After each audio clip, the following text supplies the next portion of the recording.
नमस्कार, स्वागत है आप सभी का। यूपी ट्रिपल एससी लेखपाल भर्ती डीबी में डॉक्यूमेंट्स को लेकर के बात करेंगे। अगर कोई डॉक्यूमेंट्स आपके पास न हो तो उसका क्या समाधान है, किसी डॉक्यूमेंट्स में कोई त्रुटि हो तो उसका क्या समाधान है, यानी आपके मन में जितने भी तरह के सवाल होंगे या डाउट होंगे उन सभी को लेकर के बात करने वाले हैं। तो वीडियो को बस आप एक बार पूरा कंप्लीट जरूर सुन लीजिएगा। यूपी ट्रिपल एससी की पिछले कई भर्तियों में किस प्रकार से डीबी हुआ है, उन सभी के आधार पर आपको चीज़ें बताने का प्रयास करेंगे और जो कुछ भी आपको यहाँ पर जानकारी देंगे सही जानकारी आपको देंगे। हाँ, अगर उसमें अलग से कोई बदलाव होता है तो उसकी भी सूचना आप सभी को मिल जाएगी। अभी डीबी का शेड्यूल आना बाकी है। डीबी की डेट लगने के बाद यानी शेड्यूल आने के बाद जब आपके एडमिट कार्ड जारी होने शुरू होंगे, डीबी लेटर उसको बोलते हैं, उसी डीबी लेटर के साथ में आपको 4 प्रपत्र पीडीएफ फॉर्मेट में आपको मिलेंगे और डाउनलोड करने पड़ेंगे।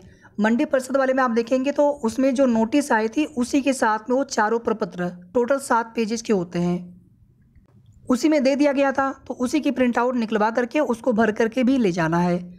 अगर अलग से अगर आपको मिलता है तो आपको अलग से पीडीएफ की प्रिंट आउट निकलवा लेनी है।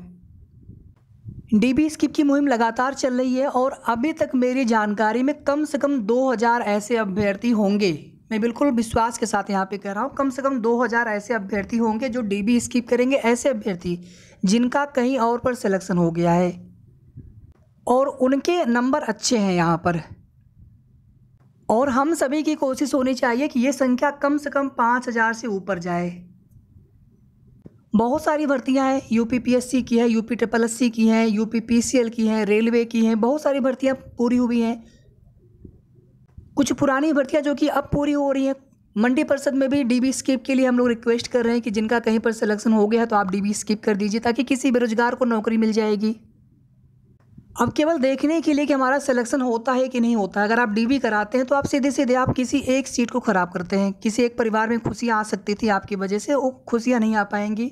एक बेरोजगार नौकरी पाने से वंचित हो जाएंगे, क्योंकि आप सभी जानते हैं यूपी ट्रिपल एससी आयोग से फिर आगे वेटिंग लिस्ट आती नहीं है। हालांकि उसके लिए कोशिश चल रही है। चलिए अब यहाँ पर देख लीजिए आप लोग पहले प्रपत्र जल्दी से। ठीक है, मैं यहाँ पर पूरा विस्तार से आपको नहीं बता रहा हूँ, इसको कैसे भरना है इसको लेकर के मैं एक अलग से वीडियो में आप सभी को बता देंगे। बस केवल आप प्रपत्र देख लीजिए एक बार, और प्रपत्र में जहाँ जहाँ फ़ोटो आपको लगाना है आप कोशिश करिएगा कि लेटेस्ट फ़ोटो हो, जल्दी का फ़ोटो हो, बहुत पुराना फ़ोटो ना लगाएं प्रपत्र में। इसमें देखेंगे आप लिखा हुआ है अभ्यर्थी अपने हाथ से संलग्न अनुदेशों के अनुसार भरें। विज्ञापन संख्या, विभाग संख्या, आवेदन स्वीकार किए जाने की लास्ट डेट, ये सभी आपको पता है। रोल नंबर हो गया, पद या सेवा का नाम, ये कैसे भरना है, क्या क्या आपको इसमें भरना है, हम इसको भर करके आपको दिखाएंगे। आप बिल्कुल इसके लिए परेशान मत होइएगा, बस एक बार आप जान लीजिए इसको, ये प्रपत्र है, इनको भर करके देना होता है डीबी के समय। नाम हो गया हिंदी देवनागरी लिपि में व अंग्रेजी के बड़े अक्षरों में। इसी तरह से पत्र व्यवहार का पता, डेट ऑफ बर्थ, पिता या पति का नाम। ध्यान दीजिएगा जो फीमेल कैंडिडेट होती हैं, पहले आप अगर मान लीजिए आप अविवाहित थी, अभी अगर आपकी शादी हो गई है, डीबी के समय आप वही डिटेल देंगे क्योंकि आप शादीशुदा है वर्तमान में।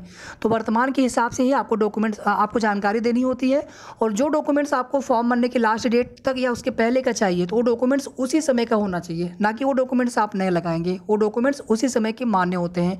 अभी आगे बताएंगे आपको कास्ट सर्टिफिकेट कितना पुराना होना चाहिए, ईडब्ल्यूएस कब से कब का वैलिड होगा, कोई त्रुटि है तो उसके लिए क्या करेंगे, सब कुछ आपको बताने वाले हैं। बस आप वीडियो को पूरा सुनिएगा, और वीडियो को आप सभी प्लीज़ लाइक करके शेयर भी अगर आप सभी कर देंगे तो सभी तक सही जानकारी पहुंच जाएगी। बाकी किसी न किसी माध्यम से आपको सही जानकारी मिले, बस हमारा इतना उद्देश्य है। ठीक है, इसी तरह से आपको बाकी की डिटेल भर लेनी है, विवाहित है कि नहीं है। फिर आपकी जो शैक्षिक वाले हैं 10th का 12th का, देखिए 10th का और 12th का आपको भरना अनिवार्य है। ठीक है, उसके आगे अगर आपके पास है तो आप भर देंगे तो अच्छा रहेगा। इसी तरह से अन्य कोई अर्हता है, अधिमानी अर्हता है, कोई वर्तमान नियुक्ति है या विगत नियुक्ति है, उसका विवरण क्यों छोड़ा आपने।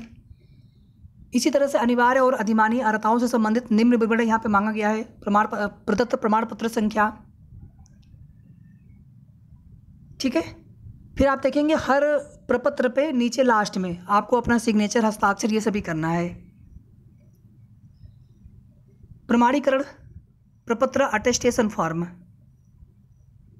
बस आपको वही अपनी डिटेल से भरनी है कुल मिला करके। इंडेक्स कार्ड हो गया, देशना पत्रक हो गया, एक डॉक्यूमेंट्स वाला हो गया था, और एक आपका ये हो गया एकेडमिक वाला।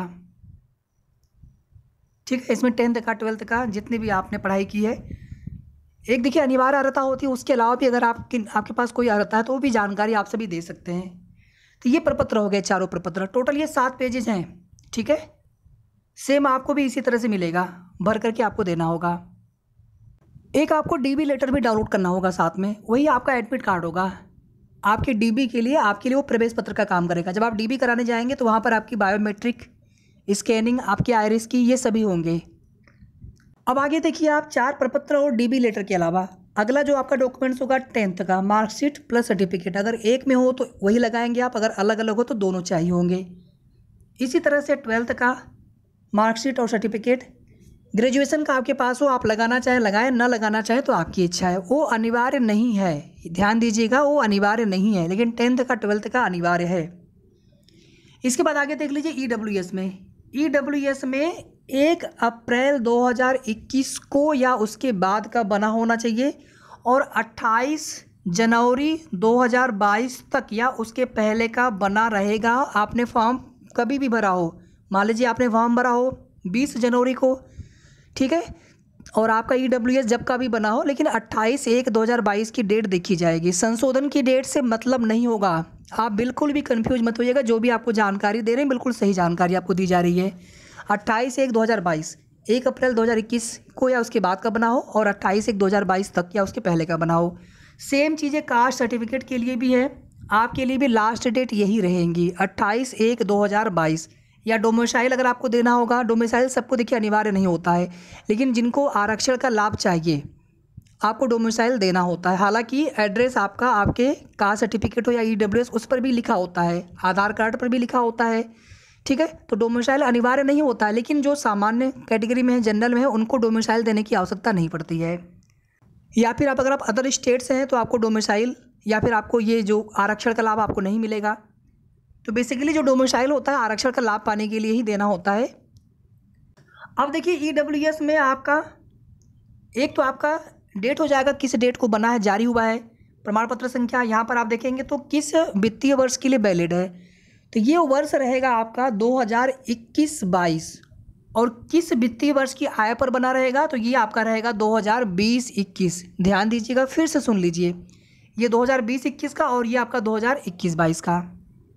आप अपने से कोई भी कटपिट मत करिएगा, आपका प्रमाण पत्र खराब हो जाएगा। उसकी कॉपी रिकॉर्ड होता है, क्योंकि ऑफलाइन बन रहा था अभी, चाहे हिंदी फॉर्मेट हो चाहे इंग्लिश फॉर्मेट हो, ठीक है। इस पर जो फ़ोटो होता है, फ़ोटो सत्यापित रहना चाहिए, चाहे सिग्नेचर से, चाहे मुहर से, चाहे दोनों से सत्यापित हो। इसको भी आप ध्यान दीजिएगा, ठीक है। फॉर्मेट हिंदी इंग्लिश से कोई मतलब नहीं है।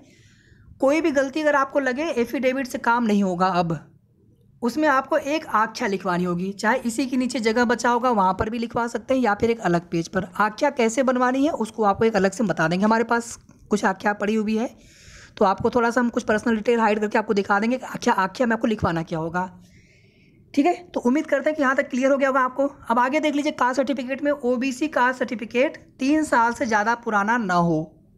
SC ST पुराने चल जाते हैं, OBC 3 साल से ज़्यादा पुराना ना हो। इसी तरह से डोमिसाइल भी आपका ज़्यादा पुराना ना हो। निवास, हालांकि निवास के बिना काम चल जाता है, लेकिन निवास अगर मांगा जाएगा तो निवास आपको तैयार रखना है।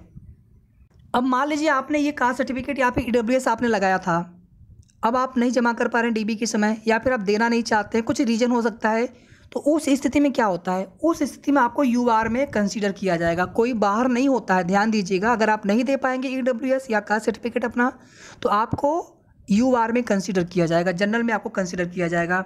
और जितने भी फीमेल कैंडिडेट होंगी, आपके पिता पक्ष का ही जाति प्रमाण पत्र मान्य होगा। EWS चल जाता है, EWS आपके पति की, आप शादीशुदा हैं तो आपके पति की, पूरे परिवार की आय देखी जाएगी, लेकिन कास्ट सर्टिफिकेट में फीमेल कैंडिडेट के लिए, विवाहित महिलाओं के लिए आपको अपने पिता पक्ष का बनवाना होगा, भले ही आपकी शादी 10 साल पहले क्यों न हुई हो, उससे कोई मतलब नहीं है, आपको अपने पिता पक्ष का ही बनवा करके देना होगा। कोई भी दिक्कत लगे तो आप नया बनवा लीजिएगा, ठीक है, नया बनवा लीजिएगा, पर लेकिन अपने पिता पक्ष से ही बनवाइएगा। यहाँ तक आप सभी को क्लियर हो गया होगा। आगे देखिए, PET का स्कोर कार्ड नहीं चाहिए, क्योंकि आप फॉर्म तो इसी के आधार पर भरे हैं, आपसे ये नहीं मांगा जाएगा। अगर आप लेके जाएंगे तो आपका वो निकाल देंगे। PET स्कोर कार्ड नहीं चाहिए। इसी तरह से freedom fighter, ex service man या दिव्यांग, आपके भी अपने सर्टिफिकेट होनी चाहिए, वैलिड सर्टिफिकेट होनी चाहिए। आगे देख लीजिए, फ़ोटो आपको जो हमने बताया अभी प्रपत्र दिखाया हमने आपको 7 पेजेज़ का, टोटल 4 प्रपत्र होते हैं, उन पर फ़ोटो लगाने होते हैं। उनके अलावा कम से कम 4-5 फ़ोटो आप और रखे रहिएगा डीबी के समय। फ़ोटो आप नया रखें तो ज़्यादा अच्छा रहेगा, बाकी पुराने फ़ोटो भी चल जाती हैं, लेकिन प्रपत्र पे आप नया फ़ोटो ही लगाएं, कोशिश करिएगा। जितने भी ये डॉक्यूमेंट्स हैं, अच्छा ध्यान दीजिएगा, मान लीजिए कोई त्रुटि है किसी डॉक्यूमेंट्स में, तो आपको उसके लिए एफिडेविट बनवाना होगा। और एफिडेविट चाहे ऑनलाइन वाला हो चाहे ऑफलाइन वाला हो, उस पे आप पॉइंट बाय पॉइंट आप एक ही पर सभी को लिखवा सकते हैं, 10 रुपये वाले स्टाम्प पेपर पे, कोई दिक्कत नहीं है। लेकिन वो नोटरी हुआ रहना चाहिए। एफिडेविट आपको जमा करना होता है, और एफिडेविट आप नीचे आपके सिग्नेचर होने चाहिए, और एफिडेविट हमेशा आपको ओरिजिनल ही जमा करना रहेगा, और एफिडेविट 6 महीने से ज़्यादा पुराना नहीं चलता है। अब यहाँ पर जितने भी हमने आपको डॉक्यूमेंट्स बताए हैं, सभी की आपको फ़ोटोकॉपी करवा लेनी है। कुछ डॉक्यूमेंट्स जैसे जो 4 प्रपत्र हैं आपके, वो आपके सेम वही जमा हो जाएंगे, ओरिजिनल भरा हुआ। एफिडेविट आपका ओरिजिनल जमा हो जाएगा। बाकी सभी डॉक्यूमेंट्स जो है आपके, फ़ोटो छोड़ दीजिए, फ़ोटो भी आपका वैसे जमा हो जाएगा ओरिजिनल। बाकी जो डॉक्यूमेंट्स आपके हैं, जब आप प्रपत्र जमा करने जाएंगे तो उसी में बोलेंगे कि 3-4 फ़ोटो आप स्टेपल कर दीजिए, वो फ़ोटो मांगते हैं अतिरिक्त। और बाकी के जितने भी आपके प्रमाण पत्र हैं, सबकी फ़ोटोकॉपी करा लीजिएगा, और सबको आपको स्व प्रमाणित करना होता है। स्व प्रमाणित बिना किए आप जमा नहीं करेंगे। कोई भी अगर आपसे मिस्टेक हो जाती है, सीधे सीधे आपका प्रोविजनल लग जाएगा, फिर दोबारा आपको डीबी कराना होगा। तो इसलिए आप कोई भी गलती ना करिएगा। तो यहाँ पर हमने आपको सब कुछ बता दिया है। हो सकता है हमारे बताने में कुछ चीज़ें छूट रही हो, या फिर कोई अन्य समस्या हो आपके साथ, कोई अन्य डाउट हो, तो आप कमेंट करके ज़रूर पूछिएगा। और वीडियो को आप सभी प्लीज़ लाइक शेयर कर दीजिएगा, और अगर आपने अभी तक चैनल को सब्सक्राइब ना किया हो तो सब्सक्राइब भी कर लेंगे। शेड्यूल आपका जल्दी आ जाना चाहिए, या जैसे ही पता चलेगा आप सभी को बता दिया जाएगा। धन्यवाद।